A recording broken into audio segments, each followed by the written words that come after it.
Dear Dr. Love, naniniwala po akong may nakatakdang tao para sa bawat isa sa atin sa mundong ito. At ito ang taong makakasama natin hanggang sa ating huling hininga.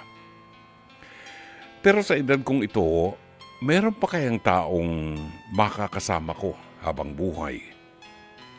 Ako po si Rio, 45 anyos.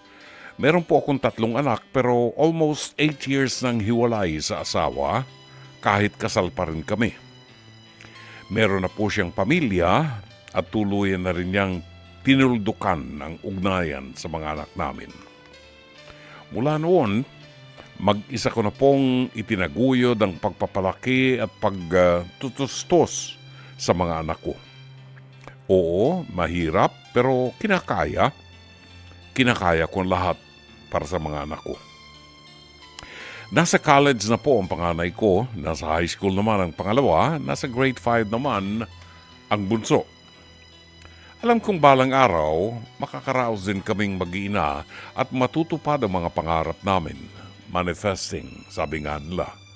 Pero napapaisip din ako madalas, Dr. Love.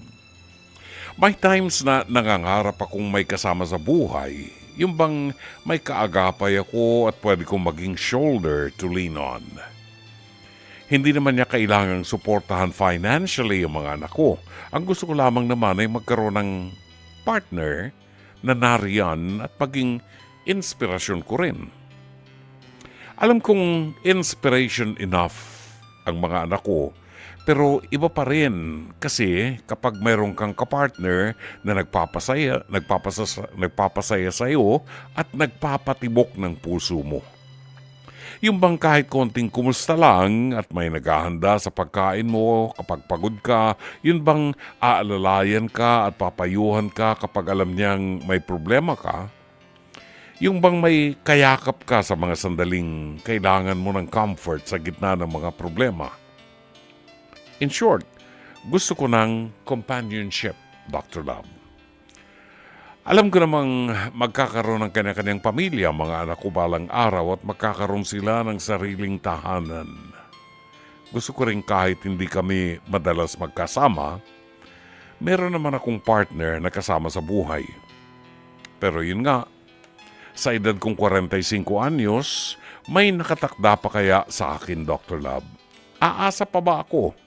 O hahayaan ko na lamang ang tadhanang magtakda kung meron o walang dumating sa buhay ko? Marami pong salamat, Dr. Love. Yours truly, Rio ng Carmen, Bohol.